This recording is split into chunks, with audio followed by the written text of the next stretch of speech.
What's up guys, Billy here, and today I want to take a look at a fairly new set of drone filters from PolarPro. They're called gradient filters, and it may be a little bit confusing as to how they work, so in this video, I want to explain the benefits to using them. First, we must understand how traditional ND filters work. If we look at this ND8 filter for the Phantom 4 Pro, you'll notice that the glass is tinted. This blocks some of the light from reaching the camera's sensor so that you can shoot at a slower shutter speed. The rule of thumb we need to follow when shooting video with our drone is the 180-degree shutter rule. This states that your shutter speed should be twice your frame rate. So let's say we have our Phantom 4 Pro in the air and we want to shoot 4K video at 30 frames per second. In order to compensate for the bright sunlight, our shutter speed is really fast, but once we bring that down to 60, which is double the frame rate of 30, then the exposure value is way too high, leaving us with an overexposed image. Slapping on a traditional ND8 filter and adjusting the aperture slightly, I'm able to balance the exposure. The reason that we want our shutter speed to be double the frame rate is so that we get the perfect amount of motion blur,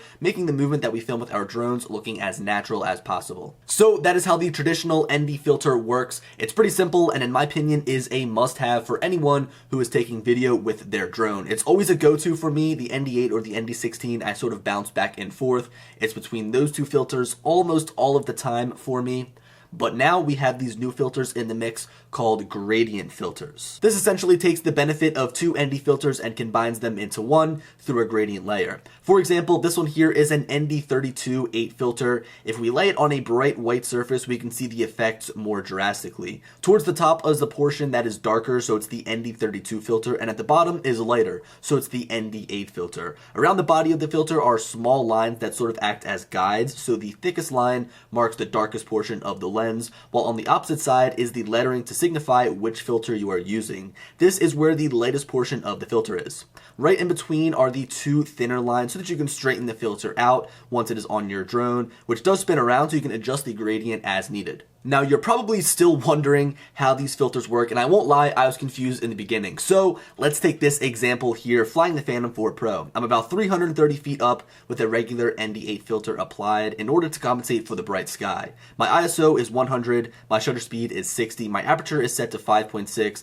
and the overall exposure value I was getting is 0.0. These are all set so that the sky is perfectly exposed, but now the ground is pretty dark, like it's sort of hard to tell what's going on down there. Now I'm going to use the ND8 gradient filter, which is clear at the bottom and slowly gets darker to make an ND8 filter at the top. With this gradient layer on the filters, you'll notice that in this same exact shot, the ground is so much brighter. Like, there really isn't any comparison. The camera settings are the same as the previous shot using their traditional ND8 filter, but now the entire shot looks perfectly exposed. To give you the full comparison between the traditional ND filter and the gradient ND filter, I'll take both of the examples and put them side by side. This shot just looks so much better with the gradient filter now that the bottom of the glass is clear, and again, most of the shot is perfectly exposed. Now, you're probably wondering how all of this comes together. So if we look at just the shot using the gradient filter, we notice that the overall shot is looking at the horizon line. The top half is brighter due to the sky and the bottom half is darker because of the shadows. So only applying the darker part of the filter to the top lets us set the proper camera settings to expose the entire shot rather than picking the perfect settings for the sky or the ground. This really is a problem that I run into when flying my drone. Usually I'm up between like 200 or 300 feet, and because of this, I get some of these sky in my shot. Now, when I'm filming my drone footage, usually I need to choose whether I want to perfectly expose the sky, leaving the ground a little bit darker, or blow out the sky so that I can expose the ground perfectly. Even though this filter is great, it is very situational. For example, filming a sunset would be the perfect opportunity to use these filters. When you're looking at the horizon line, it might be hard with a traditional filter applied because, again, you need to choose whether you want the ground or the sky to be perfectly exposed. With one of these gradient filters applied, you can easily expose both without having to sacrifice one or the other. These filters also would have worked great for me in this clip shot in 2016 with my very first drone that I owned, the original Phantom 4. Now, the sky isn't really blown out all that much, but still, this would have made the overall exposure of the shot much more balanced. A scenario where the gradient filter doesn't work at all is on top-down shots, when you've got the camera pointed straight towards the ground. I'm expecting the full shot to be equally exposed,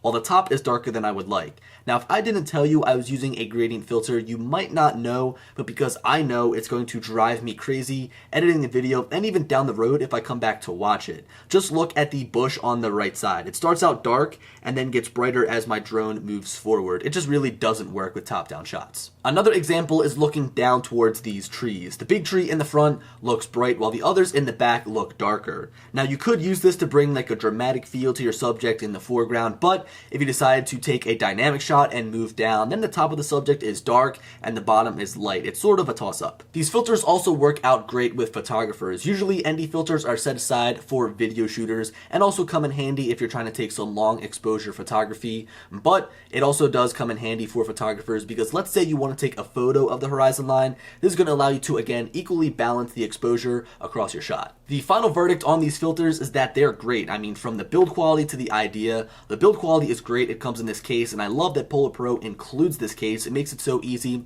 to just pack them up, throw them in my bag, and not really worry about them. And also, the overall idea is incredible. I mean, I've never seen a drone filter use this gradient layer over the filter, and I've always had this problem of trying to decide whether I want to expose the sky or expose the ground, and now I don't have to. Again, they're a little bit situational, but just coming up with this idea is great. If you guys are interested in these filters, I'll throw a link down in the description for you guys to check them out. They're fairly new from PolarPro. In fact, they were just sent to me from PolarPro, so thank you guys over at PolarPro. Anyway, guys, hope you enjoyed the video, and as always, I'll talk to you later.